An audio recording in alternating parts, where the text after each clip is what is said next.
Welcome everybody to West New York Athletics post-game show brought to you by Howard and Hannah. I'm Jacob Feig. Alongside me is Frank Wolf, live here at Cicero North Syracuse High School.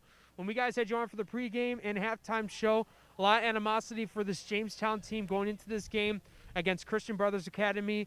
They had that lead going into halftime, and unfortunately, this season comes to an end. Jamestown loses to Christian Brothers Academy 20-18 in a thrilling nail biter as Christian Brother Academy quarterback Jordan Ray throws a strike to Jalen Brunson, a sophomore, for a 19-yard score to go up 20-18. And from there, just Jamestown, with a minute left to go in the game, just could not muster a comeback at all. You know, Jake, Jamestown has nothing to hold their heads about. This was a heavyweight battle. This was a 12-round heavyweight fight between two great programs, just wonderful programs. And I'm going to say this, and I might get in a little trouble for it, but the officials took this game out of the kids' hands today. There's no other way to say it. So many penalties called, and then some that weren't.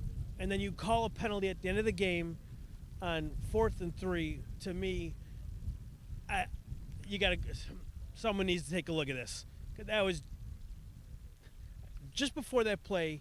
It's 3rd and 10 for CBA, and there's holding clear as day, not called.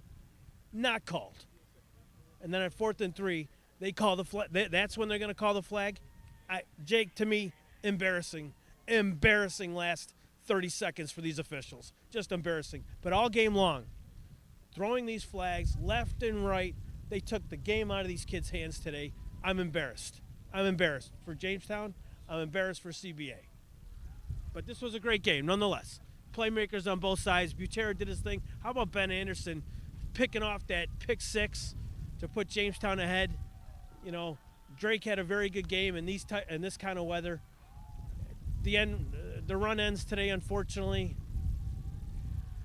I'm sick for the Jamestown kids, but best of luck to CBA the rest of the way. They're a quality opponent, quality team, and better luck next year to Jamestown. They still got a lot of kids playing back. I'll tell you what, though. How about Kellen Melendez, the punter for Jamestown? All those punts he had today, one after the other, did a great job.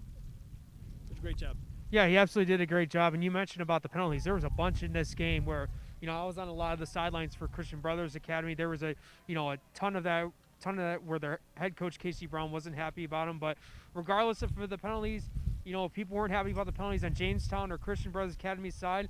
That's how part of the game went in this close-knit battle. But quickly, let's talk about just Jordan Ray for a second for Christian Brothers Academy. He was out for the first half with an injury. You told us he was gonna come back during the second half, during the halftime show. He came back and he took command of the offense. Jake, he had the touch too. You know what I mean? He had the touch really all. Great passer. Jake, what do you say we try and get in the Langworthy interview here? Come on, Absolutely. let's go. So right now we'll go over to a couple of the reporters. We'll have Tom Langworthy, head coach for Jamestown.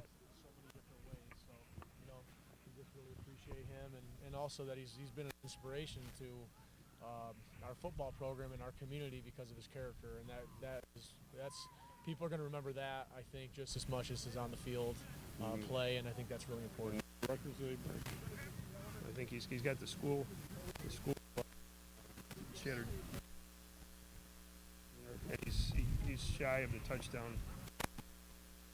Well, he's got the school rushing record. Yeah, and I think he is. Tom, Kind of. Go ahead. I know it's the law school program, but the way you guys carried yourselves all year, it's something to be proud of. I don't want to put you on the spot, but do you think these officials just took this game away from both teams, or are they just over officiating today? I just don't feel comfortable commenting on the officiating. You just got to coach your kids up the best you can, and that's what we did as coaches. Our players played the best game that they could. I think it was an unfortunate set of circumstances how the game ended up, but that's part of the game. Officiating is part of the game, and I'm just really proud of our kids. They play hard. They left it on the field, and they got a lot to be proud of. What did you say to them after the game? Just that we love them. We love them. You hate giving that end of the season speech after a loss, and it's just tough to see them sad, and they've worked hard. But we had so many awesome moments. We've become brothers on the field. They battle together. They become brothers for life.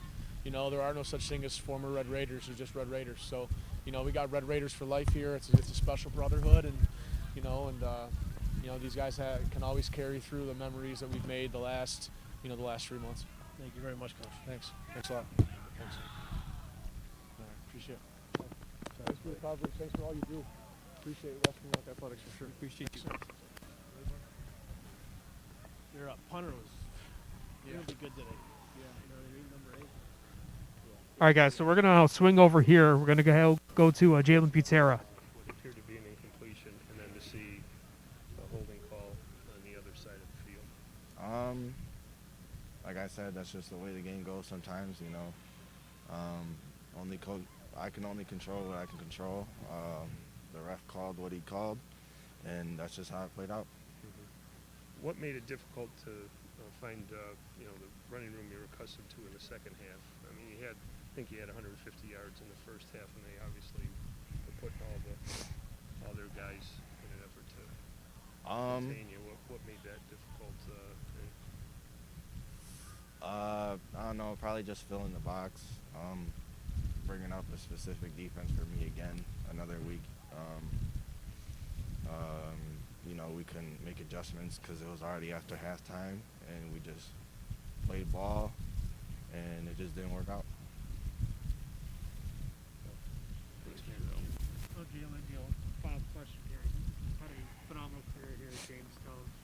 Well, that's going to be very memorable for a lot of the Jamestown community of Western Europe for a long time, with the dominance you had in the run game. What is going to be one takeaway, from your career as a Western Europe high school football player and for Jamestown that you loved so much, when you went through your career? Just the support. Obviously my teammates, my coaches, the city, winning games, just the excitement of football in general. I've been blessed to play this game. I've been blessed with a crazy God-given talent, and I just know that I'm not done. All right, Jalen, thank you for your time. Thank you.